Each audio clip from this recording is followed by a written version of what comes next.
welcome back. I am sipping tea just in case so that nobody has to hear me spluttering again. But oh boy, those fall allergies, it's time.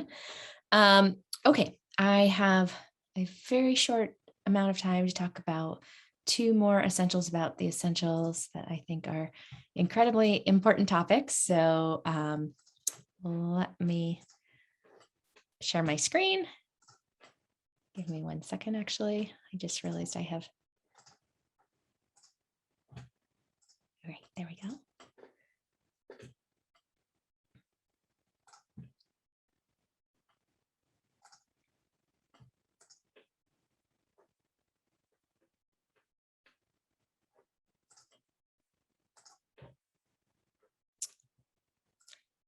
Okay, so our third essential about the essentials is that the essentials are all day. So this is really, really important. The intent is not just to have these practices occur during an isolated ELA block, but really to see the instructional practices in the K-3 essentials happening across the day in all of the classrooms with teachers that you're working with. There I go, saying my main point ahead of time again. All right, so some evidence that I can use to make this argument that the essentials should happen all day. Well, in the document itself, I pulled some quotes from the front matter. One of the things it says in the front matter is that the essentials should occur throughout the day. So in fact, this essential about the essential comes directly from the front matter. And when I'm talking about the front matter, everybody, let me just show you what I mean, in case you're not sleeping with this under your pillow like I do. Over here, there's front matter about the purpose and how the document is intended to be used. And then there's more front matter information on the second page. And these were the areas of literacy development we talked before that are also front matter. Okay. So that's where I'm getting these quotes. Should occur throughout the day, should be integrated into opportunities for science and social studies learning, not exclusively in an isolated block identified as ELA or literacy. So we're not saying that these shouldn't happen during your literacy time. Of course they should, but they should also happen during all of the other content areas across the day. Another quote here from the document is that it says this should not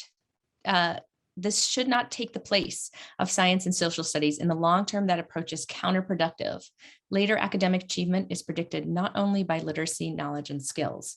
So what we're saying here, what we're talking about here is this idea that oftentimes science and social studies get pushed out of the curriculum to make time for literacy. And that is very problematic, not just for science and social studies. Of course, it's problematic because kids are missing the opportunities to engage in the practices of those disciplines. And of course, we have standards that kids are supposed to meet in those learning expectations that in those disciplines as well. But also because it turns out that when we don't support kids in building knowledge about the world, this in fact can cause challenges with comprehension of texts. So the second bullet over here is from sort of a classic study from the late 1980s, where what the little experiment that they created found was that poor readers, their term, not mine, so kids who found reading to be challenging, with higher knowledge of a topic showed better comprehension than good readers with no knowledge of that topic. And you've all experienced that, right? And let me see if I put it right here. Yep, remember this from this morning, right? I know that all of you literacy coaches are very, very strong readers yourself, and I'm sure you, if you are a literacy coach, you love literacy and love reading a lot. But when we get to a text that you don't know very much about, it can still be very challenging to comprehend that text. And you can imagine that the opposite is also true, right? Someone who's an expert in these topics would have a much easier time comprehending this text. So the point of all of this is that when we remove opportunities for kids to learn about the world from the curriculum, what ends up happening is we limit kids' opportunities to learn about the world. And then when they get texts related to various topics, they may find it more challenging to comprehend those texts. So point one that's very important as you're coaching around the literacy essentials is that we really want to make sure that we are not, or that administrators are not seeing the literacy essentials as a reason to push other content areas out of the curriculum, and in fact, see the parts of the document that make it really clear that the essentials are actually supposed to include these literacy practices across the day. Okay, so there are really a couple of different ways, right, to think about our instructional time. One is this idea of siloed instruction, that time spent on one subject reduces time spent on another. So if we're going to do literacy, we are not doing science and social studies and math and the arts, or if we're doing all those things, there won't be enough time to support kids' literacy development.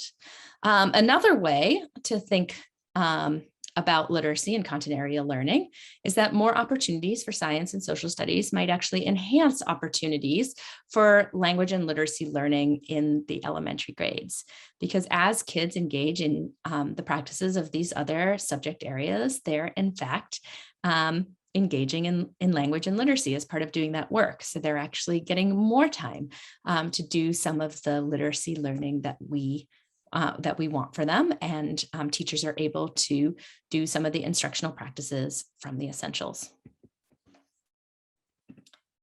Okay, so a couple of places that this is very visible in the essentials besides in the front matter. One place is Essential 7, which explicitly says the title, the green part, right? Intentional and ambitious efforts to build vocabulary and content knowledge. So here is a place where the essentials are emphasizing this focus on integrated literacy and content area learning. And this is a study that I did a while back now in kindergarten classrooms in Michigan. And one of the things we did is we actually looked at vocabulary that teachers explained per minute of instruction. So that's why those numbers are a little funky on the side, because it's words per minute. And what we found in the study across 660 hours of classroom observations in 65 different kindergartens across Michigan is that teachers were most likely to explain vocabulary when they were reading aloud informational text, reading aloud literature, and during science and social studies. And if you think about it, it's not really surprising, because we learn new words when we learn new things. And this is the case for almost anything new that we want to learn. For example, I keep saying that our children learned all sorts of new words over the last 18 months or so, like synchronous and asynchronous and vaccine and pandemic. Maybe not the words we hoped they would learn, but new things in their lives necessitated this learning of a new set of vocabulary, right? The same is the case, for in school as well, where as we learn the new things that we intend for kids to learn in school, new topics, new subject areas, new disciplines, kids are going to learn the words associated with the content that they're learning. And so when we do not have opportunities, for example, to have read alouds or science or social studies, this is going to limit the opportunities for kids to learn new vocabulary. And in fact, that's what we found. We found in these same classrooms, while that the times of day that were most opportune for kids to learn new vocabulary, the times of day where teachers were most likely to explain new words, were least likely to occur in the school day. So I share this with you because it's in fact, the opposite of what we're hoping to see happen through Essential 7, which is that we do in fact have opportunities for content area learning, and that during that content area, we make plenty of time for that so that kids can learn new ideas and the new words associated with those ideas.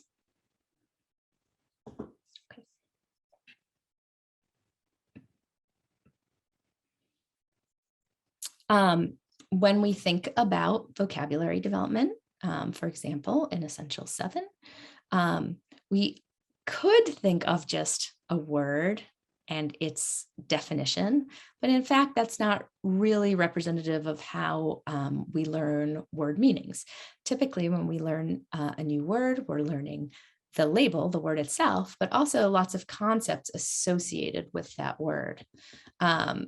So here's an example of the word precipitation and many of the concepts that you'd really have to know to understand what that word means.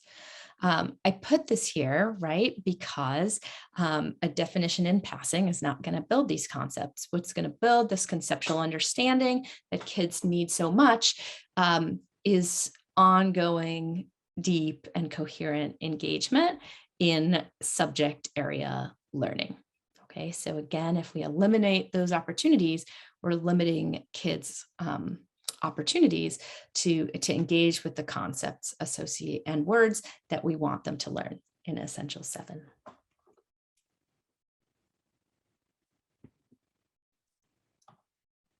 Another argument for why this is so important is actually the overlap when you really look at different standards. So some colleagues and I did a study where we actually looked at the elementary science standards. We looked with the next generation science standards. We looked at the C3 social studies standards. And we looked carefully for opportunities for literacy development and expectations around literacy development in these content area standards documents. And in fact, we found a lot of opportunities. So here, for example, are some of the expectations, the performance expectations for kids in our Michigan science standards, which are actually the next generation science standards. We call them the Michigan science standards. Students will share observations, describe patterns, ask questions, construct an argument. Okay, the only way really that kids can do any of those things, right, is by speaking about them or writing about them or using some sort of images to show those things, right? And all of those are literacy, right? They align with our literacy standards. Also, right, so kids are going to have to speak and listen. They're going to have to write. They're going to have to learn new language.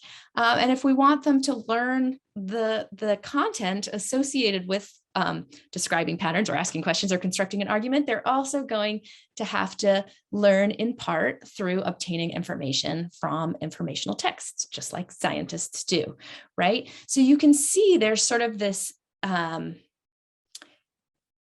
what seems like a really easy integration of what kids have to learn across these subject areas, so long as we are focused on not trying to keep everything in separate silos, which are often how our school days are constructed. Okay. So I'm going to share an example from my work where we actually tried to do a lot of literacy or disciplinary literacy instruction during science. And these are curriculum materials we developed. They're totally free. You can download them if you want. But I'm not really sharing the curriculum itself. I want to share as examples of some of the ways that the essentials can be built in to science instruction. So you'll see that each part of our curriculum I've actually mapped to the essential instructional practices, just as an example to show how so many of these practices can happen across the day. We can encourage teachers to think about it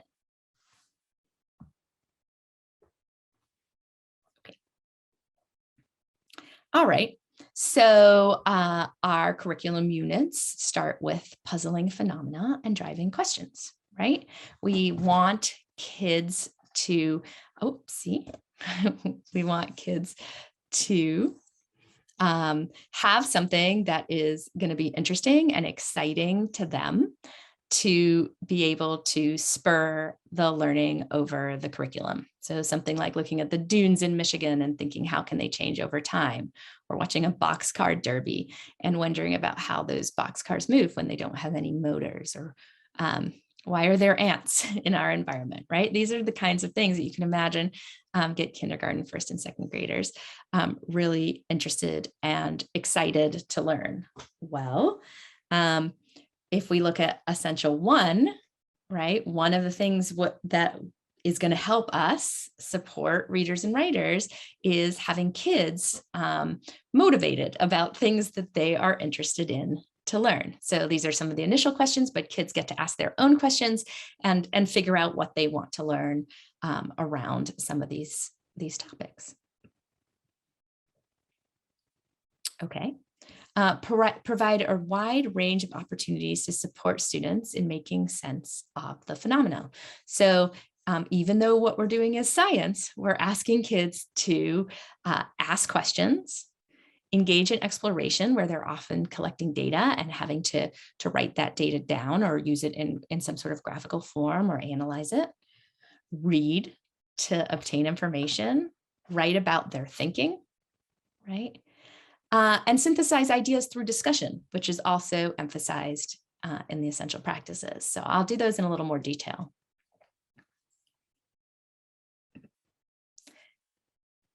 Okay, so when we invite children to ask questions, Essential 1, bullet 4 says, helps establish purposes for children to read and write beyond being assigned or expected to do so, such as for their enjoyment or interest, to answer their questions about the natural and social world, to address community needs, or to communicate with a specific audience.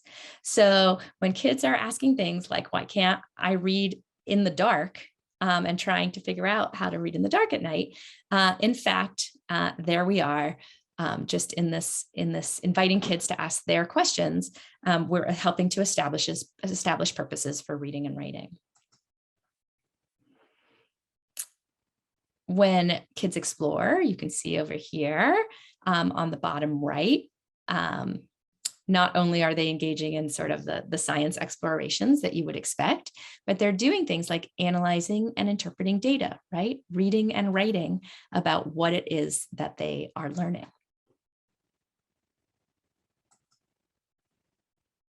Okay, we do interactive read alouds, so kids can gain some information that they're going to use to answer their questions. This is K2, so we do interactive read alouds, but with older kids, obviously kids could read text independently to answer their questions. And we do some of that as well as part of this, but just through interactive read alouds, we give lots of opportunities for kids to learn new disciplinary language, right? That vocabulary I was talking about with the iceberg. The text can introduce new ideas to help kids answer their questions. You'll see that interactive read alouds, are listed in both Essential 7 and Essential 2 as being critical ways to support kids, young children's literacy learning, but also here they're supporting kids' science learning. Okay, vocabulary development, right? How do we integrate vocabulary into content area learning? Well, there's a few little what not to do's in here because we said we'd throw some warnings into the day. What we don't definitely want to do is give kids a whole list of words to memorize at the beginning of a unit. That's not really how kids learn word meanings in ways that stick. But what we do want to do is support kids as they learn new ideas to connect that with new word meanings that are associated, right? So as they develop what's underneath the iceberg, we also want kids to learn the tip of the iceberg. It all has to develop together.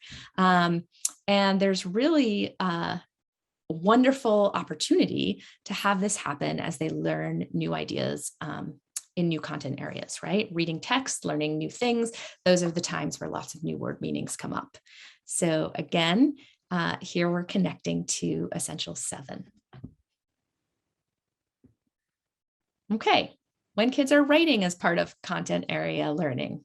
I know I'm really hammering home the point here, but I can't help it.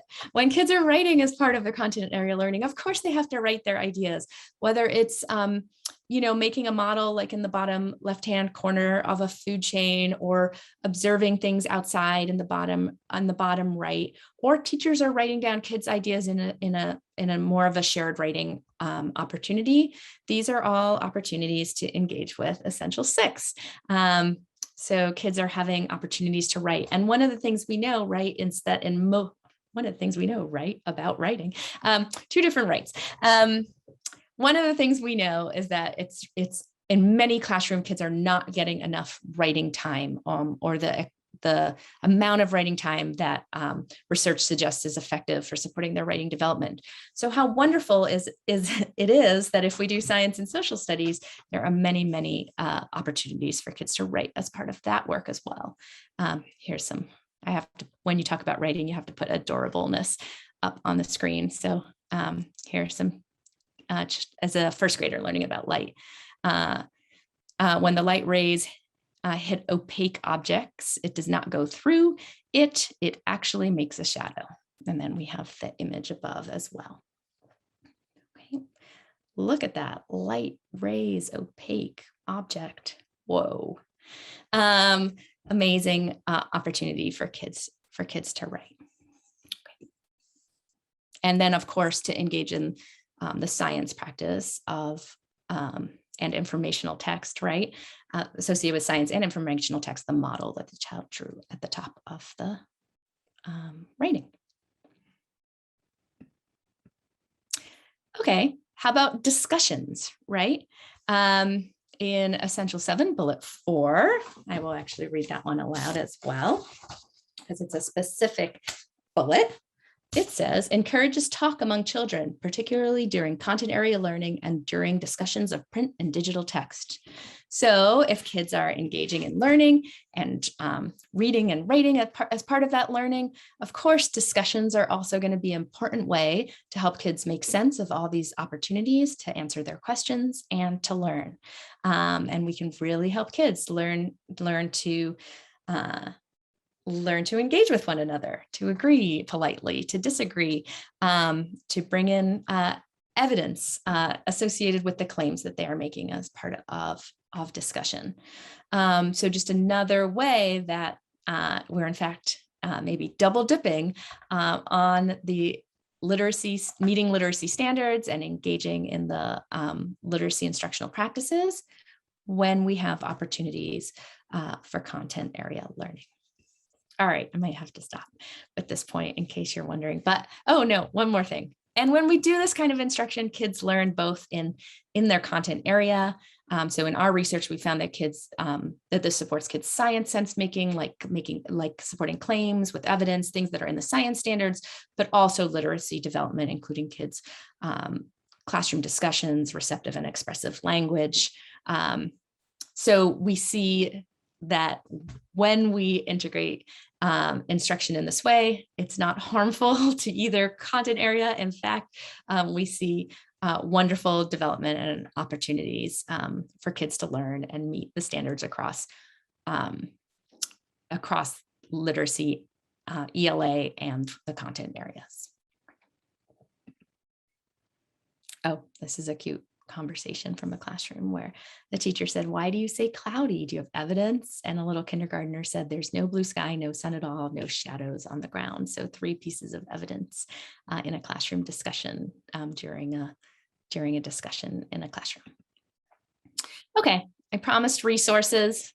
So now we're getting to the resource part of this. Here is a resource from one of the, first of all, of course, the modules. We can't say that enough. But here's a classroom video that we filmed as part of the Essentials associated with Essential 7, bullets 3 and 4, where you can see a class having a discussion during science where they're using some of the new vocabulary they've learned. So that's a wonderful example. Here's the amazing Dr. Nell Duke talking about why literacy educators, including all of you literacy coaches, should be speaking up for kids to have opportunities for science and social studies in the classrooms. And you all have these PowerPoints, so you have these links. Okay, here's another discussion about science and literacy in elementary classrooms, and both Dr. Duke and Dr. Oki-Lee and myself and my colleague Amelia Gottwalls are again talking about the importance of literacy across the day. So if you need talking heads to share with your administration about why we should not, why the essentials definitely tell us not to skip science and social studies, lots of resources for you as well. Okay. So as I transition to the next slide, maybe just have a little think. If the teachers in your district or ISD are doing fantastic read alouds with attention to vocabulary during ELA, but this is the only time of day when vocabulary is a focus, how might you coach into that? What are some suggestions you might make? What are some questions you might ask? Maybe think to yourself, or if you're somewhere with a colleague, turn and talk for a moment. I'm going to be quiet for a minute or so people can just have a little moment to think about that.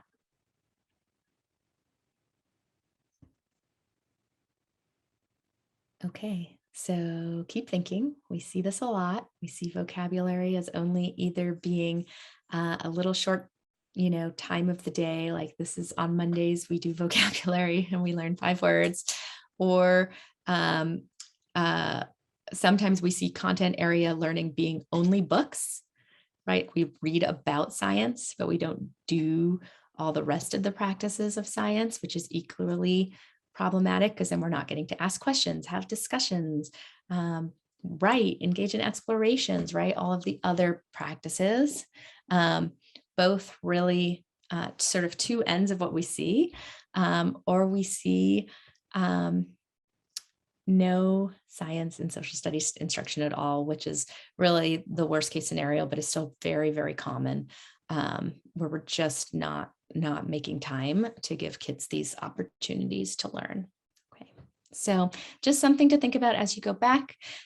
If you're in the role of coach, you are an expert in your district or ISD, and you are somebody who can advocate for making sure that there are opportunities for kids to engage in science and social studies learning, especially because those tend to be the ones that are pushed out.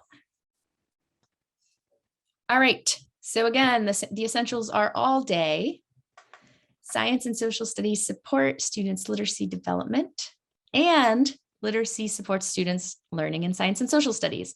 So this is really happy when we think about it that way.